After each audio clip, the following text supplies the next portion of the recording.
Hey guys, welcome back to a new video. I'm Stephanie West. I'm a licensed counselor here in the state of Michigan, and I'm owner and operator of In Progress Counseling. So on Monday's video, we had a conversation around kind of be where you're at. Now, you're not allowed to take your angst, your frustration, your agitation, and throw it on other people and make it their problem. You're not supposed to have big overtures of emotions and just hemorrhage all around you. But you are allowed to have feelings. You are allowed to have experiences and then respond with appropriateness to those experiences. And so I'll often use the anecdote with clients. I'll say, let's say you are on your way here and you get in a fender bender. And you walk in and you're like, Steph, I was just in a fender bender. And I'm like, okay, come on, you're late. Let's get it started, right? Or I'm like, ooh, shoot, that sucks. Hey, by the way, let's get started. What we're not doing is creating space for the reality of what happens when there's a fender bender. You get jostled, your sensitivity goes up. Maybe you have a cathartic, cry that has to happen. You get a little agitated. You start to spin out a little with anxiety of, oh man, that could have been worse, or what happened to the other person, or what does that mean about my car? Those are natural, normal responses. It would actually be pretty atypical to go, crash into another car out here, walk into my office and sit in here unaffected.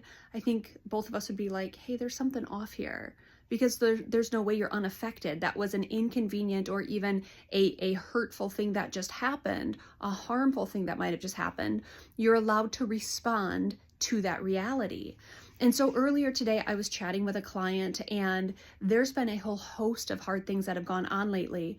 And client is presenting with some PTS symptoms. And if you go back a couple weeks, we had a framework around PTSI or PTSD that we chatted about. It's really helpful stuff. I encourage you to go back and check it out from 2 weeks ago if that's of interest. But she's having a PTS response right now, meaning there's intrusive thoughts, there's some, dreams and nightmares happening, there's rumination happening. And she came in and she's like, I just need that to be done. And my grounding techniques aren't working, and my, anxiety reduction strategies aren't working.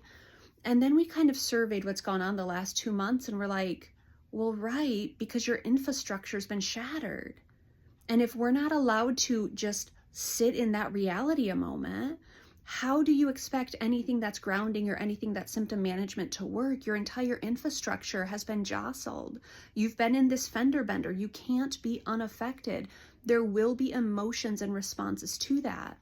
So before she left today, we talked through, hey, where are you at right now? So on a scale of 1 to 10, what is your total overall kind of engagement, checked in, able to kind of do your typical, where are you at right now?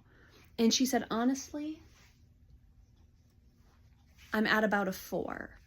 And I said, well, how do you know you're at a 4? And she talks about, I'm just sleeping a lot. I can tell I'm just prickly. I'm a little bit more agitated. I don't have a smile on my face. Other people are telling me I look bothered. Okay. And so she's leaning forward and she's like, how do we fix it? How do we become a 5 or a 6 or a 7? And I said to her, step 1 is acknowledge that you're at a 4. Because there's heavy and complex and hard things going on right now. You're allowed to be at a 4. And she lives in a context where people are like, hey, silver lining, or hey, spiritual bypass, or hey, simple solutions. And so she comes here and that's what she's wanting. Just get me through it. And it's like, well, step 1, let's acknowledge why you're at a 4. Stuff is really hard and heavy and complex right now. Now, I can hold that with you. I just can't expedite that process for you. Because life is at a 4 right now. And if we can be okay with that, then we can start having some choices in it. But if it's so intolerable, it's not allowed to be a 4, it's like, well, guess what? Your infrastructure shifted and things are hard and heavy and complex. And right now, your response is an appropriate response. You're at a 4 because life is heavy and hard and complex. And so let's figure out how to be okay that you're not okay right now. And it's okay that you don't feel okay right now. And we're going to work on solutions. We're going to work on strategies and techniques. But step 1 is I'm allowed to be at a 4. Life is hard. It's heavy. It's complex. And it's okay if I'm at a 4 because that's a true response of what's going on in my world. That's our invitation today. Can you be where you're at? without trying to expedite it, without trying to get angry with yourself about it, without trying to silver line it or bypass it. If you're at a 4, be at a 4.